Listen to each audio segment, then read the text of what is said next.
anybody enough time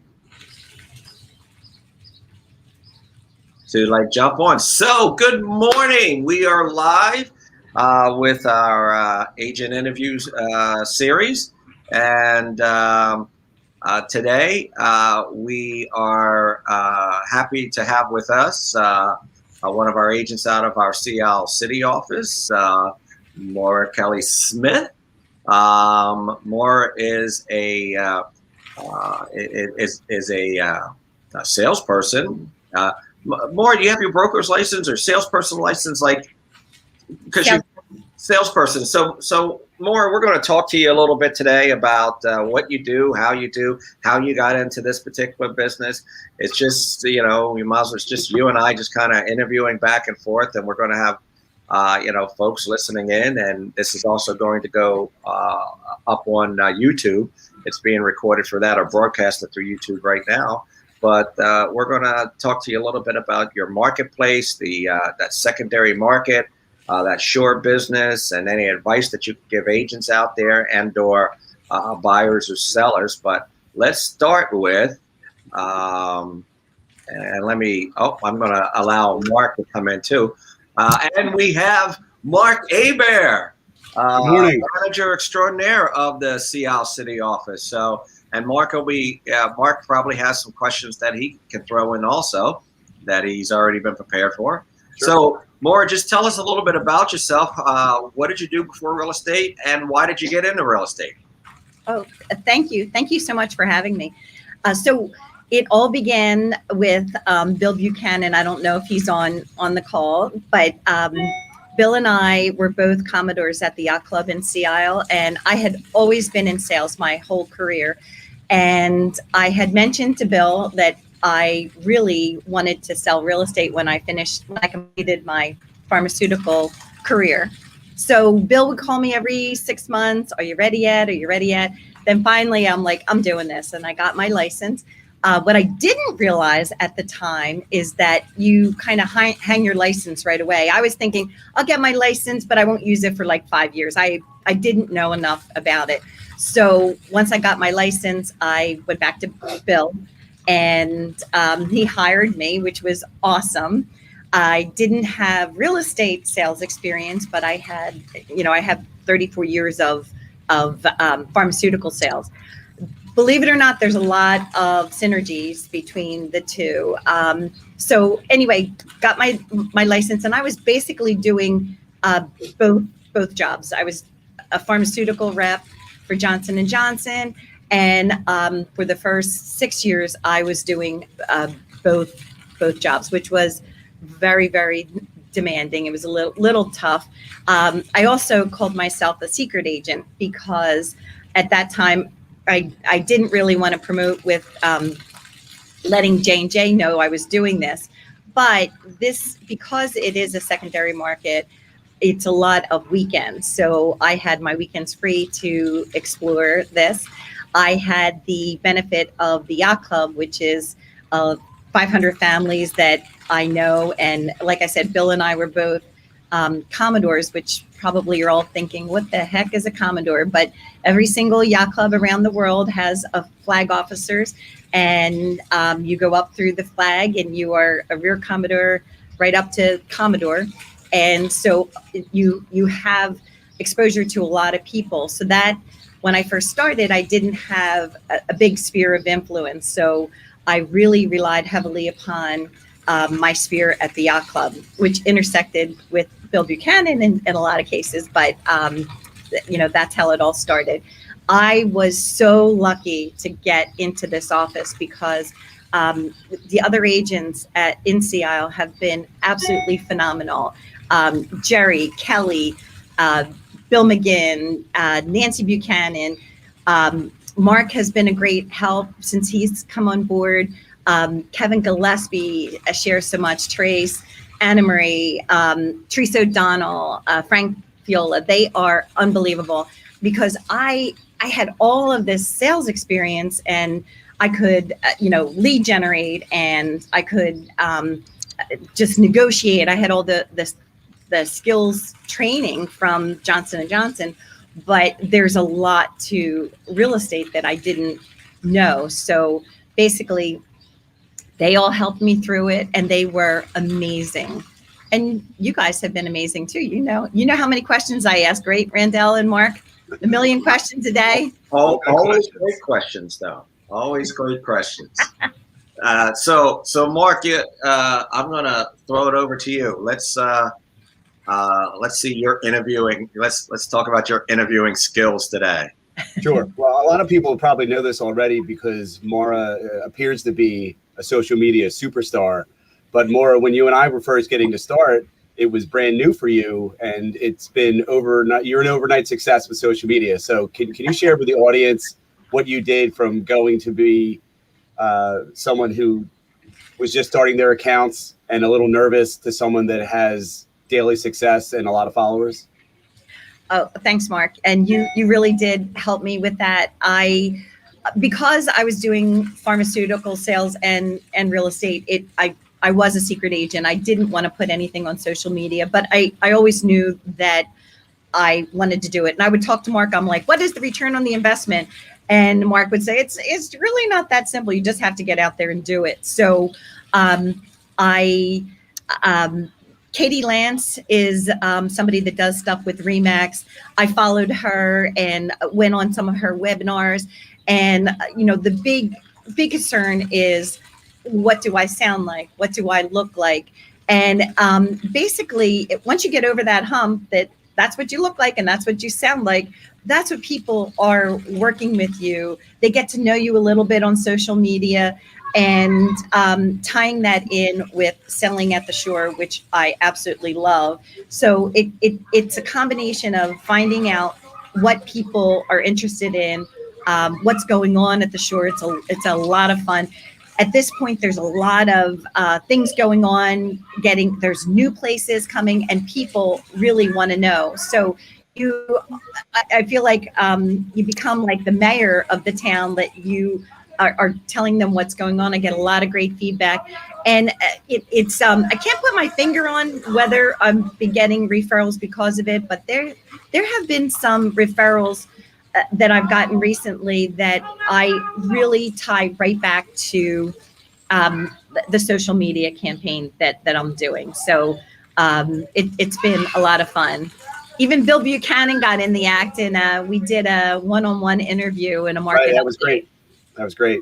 Now, also, with social media's prevalence, we don't say goodbye to the organic things, the in-person activities that we do. And you've, for years, been doing a lot of things in town, at the office, going out and seeing people. Can you share with the audience a few of the events that you do in town, and specifically also at the front office?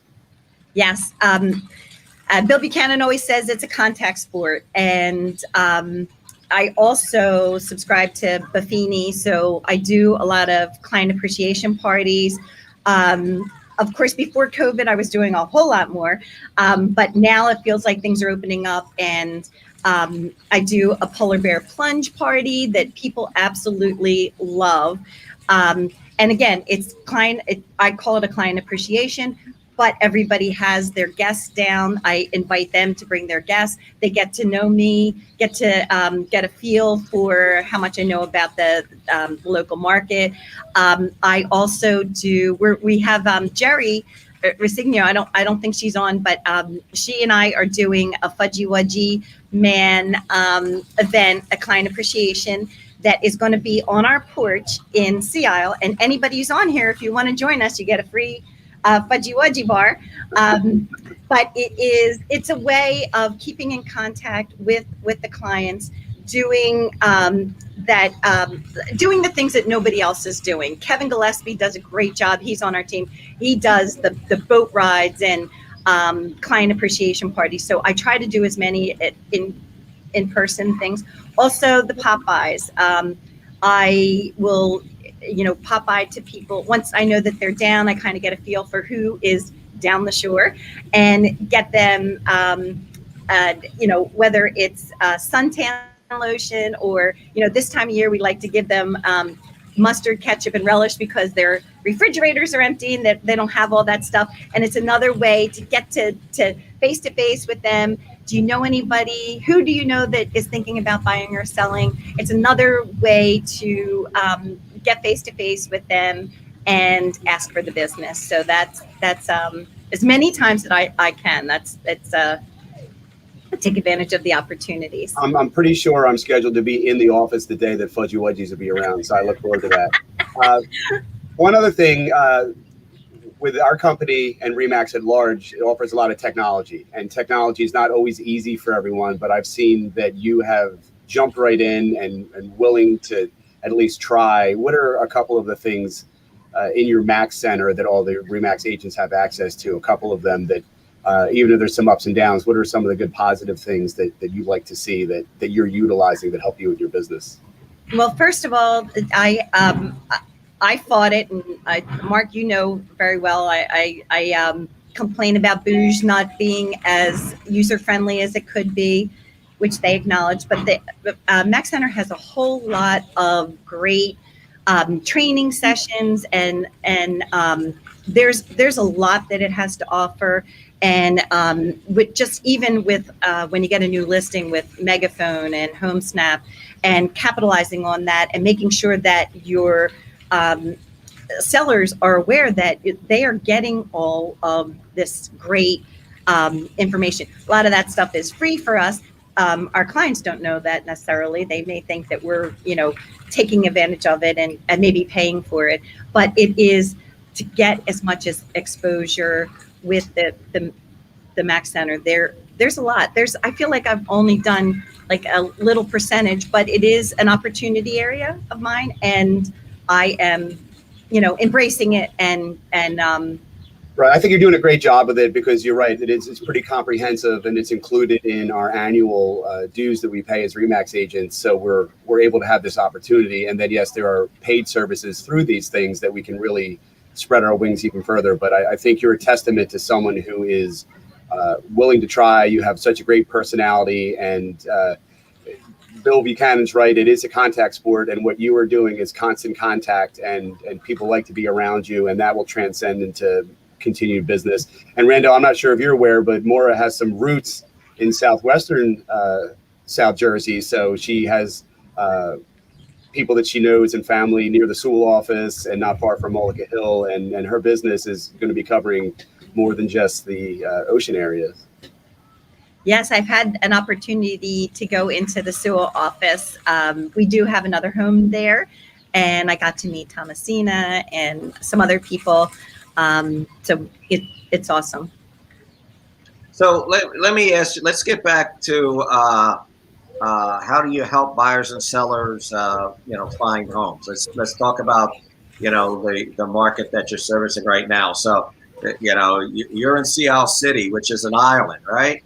And the average sale price there is in excess of $900,000 now. So it's a pretty, up there market, right? So, what do you find that particular clientele or that particular market really needs from a real estate agent? So that's a great question. I really, in my whole career, whether it was in real estate or my pharmaceutical background, it is finding out what they want. The better I can understand what a buyer or seller wants, the better that I can help them. And at this point, you mentioned that the prices have escalated over the last year. It's actually amazing. But there's also a narrative that's going on about that there's no inventory. I try to stay away from that conversation. I try to focus on what the buyers and sellers want.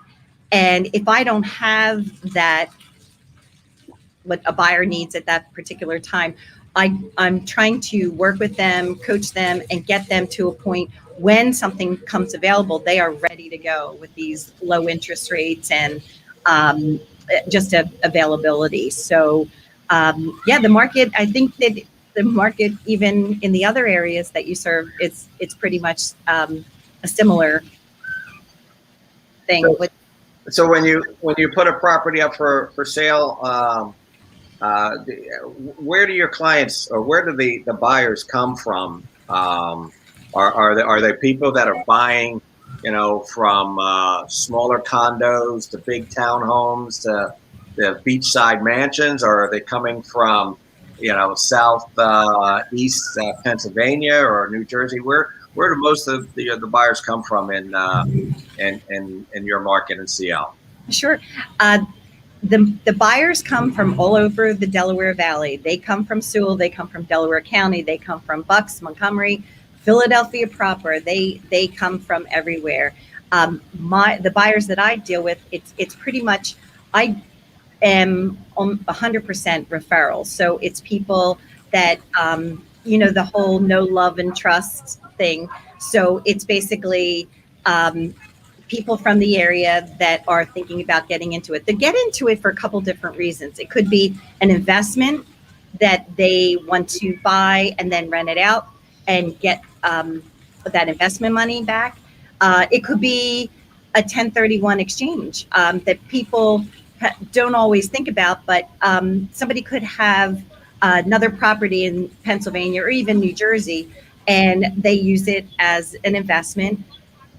They're thinking about selling it and buying something in at the shore. They can avoid the capital gains, and they can maybe even get to use it on the shoulder season. So if you have a property in Philadelphia, you never get to use it if it's rented all the time. But if you do a 1031 exchange, a lot of times when I meet buyers, they almost forget that they have a rental property. They're like, oh yeah, I do. Because that's one of the first questions I ask. Do you have anything else? Do you have a rental property? They're like, yeah, we have this place in Philly. So, and it's especially now, capital gains there's potential for them to go up with the new administration. So there are people that are the 1031 exchanges. There are people that have had their dream all of their life to get a property at the shore.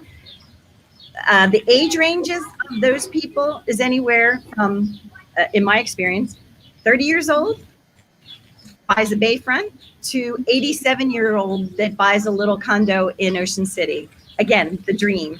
And then, people that are just maybe a couple family members go together and get that shore property that they've always wanted to buy. So they come from the Delaware Valley.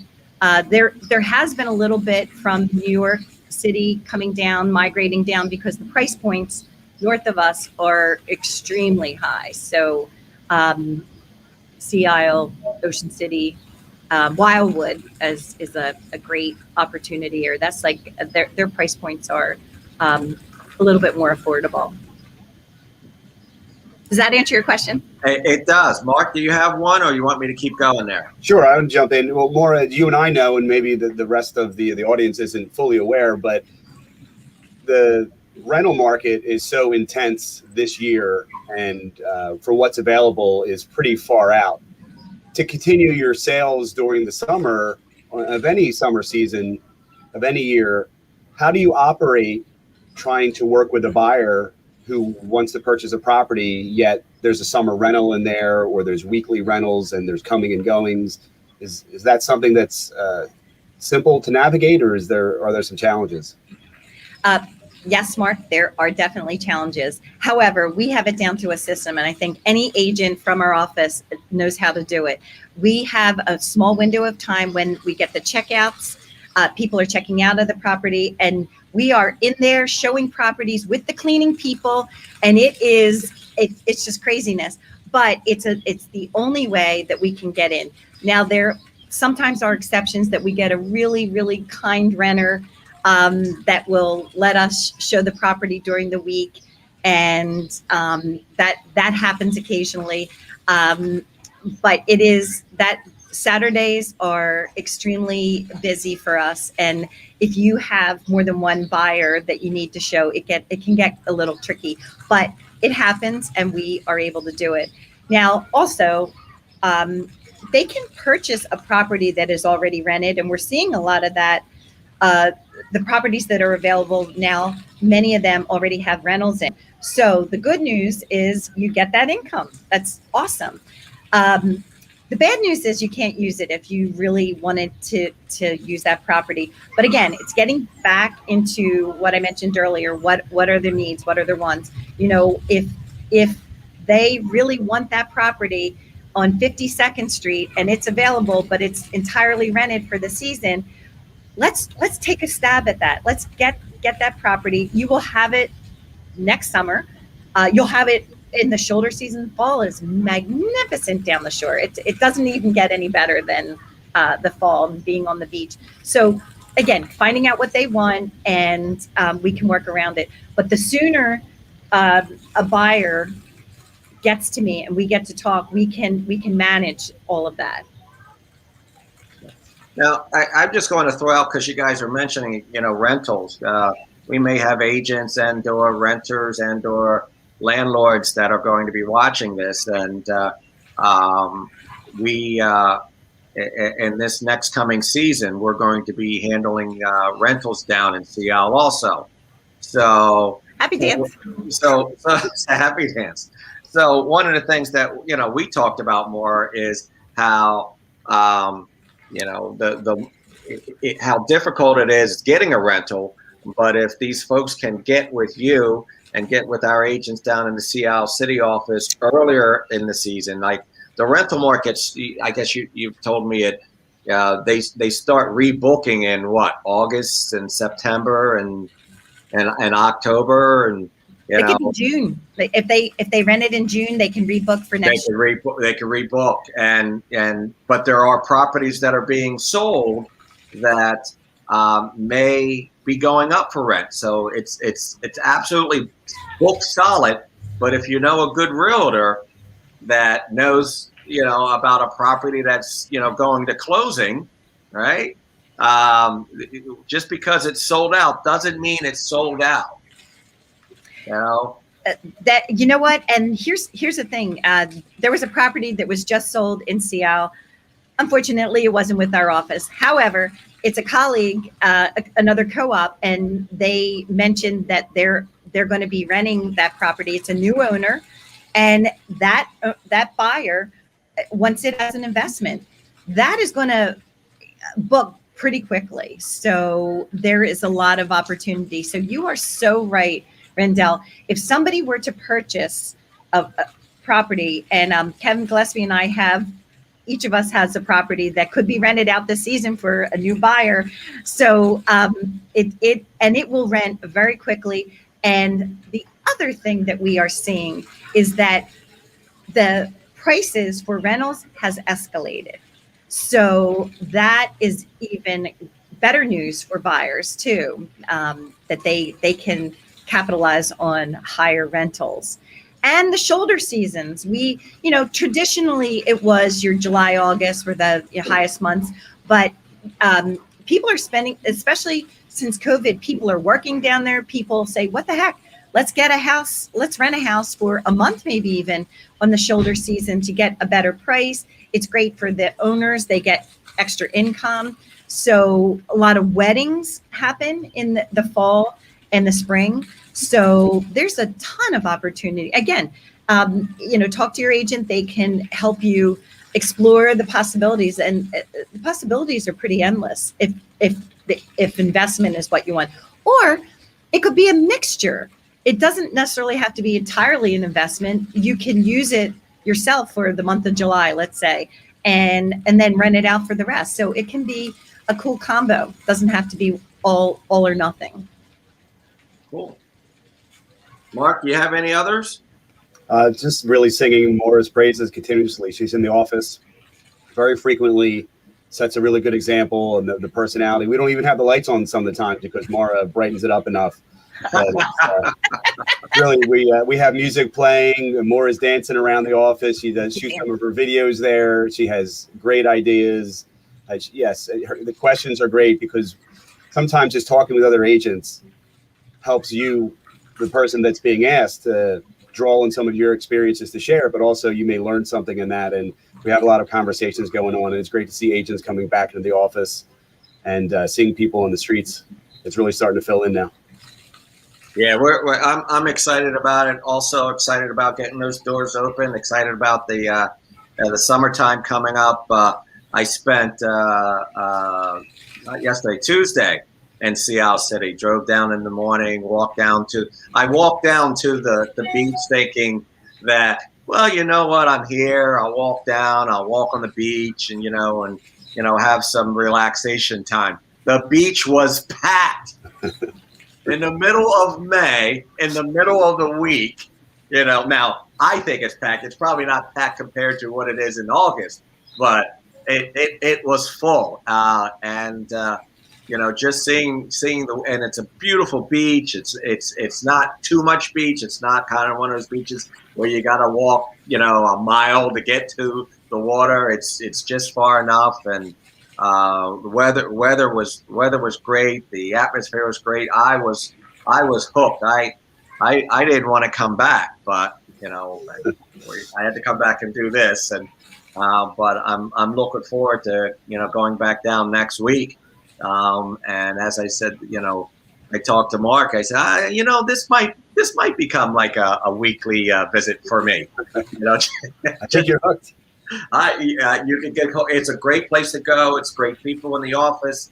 We have a great brand that's down there with the Remax brand. One of the reasons why I asked you about the market and where people are coming from. It's really cool that people that are from Eastern Pennsylvania and then the whole Delaware Valley, they know the brand. And Remax gives us a lot of tools to be able to help folks either find their property and or sell their property. So, Moira, is there any other advice that you would give an agent that was looking to do more shore business or had a shore client? That's a great question, and it's one of those things that when you're making your calls to your sphere of influence, I would suggest saying, "Hey, have you ever thought about the shore?" Because up until now, preferred was not at the shore, right? So you may have had somebody down the shore that you would refer to, but now there's so much synergy, and the possibilities are endless here. You're talking to any of your clients, just mention it, or maybe they know someone that's thinking about buying or selling at the shore. I know a lot of people on here have their real estate license in New Jersey, but I would be happy to do a referral with anyone and help them out because it's great. The interest rates are so low. You could mention that. So I think there's a lot of opportunity if anyone is talking to their sphere. There's probably someone they know that wants to buy or sell at the shore. Oh, that's great. Mark, I'm going to let you wrap us up today. Okay, well, if anyone is an agent outside of the area, pretty far away, Moira is a great referral agent. Her phone number is below. Get in touch with her. She is a specialist in the area. She covers more than just Seattle City. She has roots all over South Jersey. And agents that are thinking after hearing all of this, what a great place that could be. We're interviewing agents. We'd love to meet with you. We can do a Zoom call and in person and over the phone. And we'd love to hear from you. And this is a great company to be with our 6 offices of agents. We cover a lot of ground, and we have already specialists in Seattle City. So it's a wonderful place to be. All right. Well, guys, thank you very much. I appreciate everybody coming out who's watching. And Moira, thank you. What a great job. Mark, great job. And we'll see you guys next week. Sherry says thank you. I guess we'll see you guys next week and we'll get you off. All right. Thanks. Great. Take care. Bye. And what?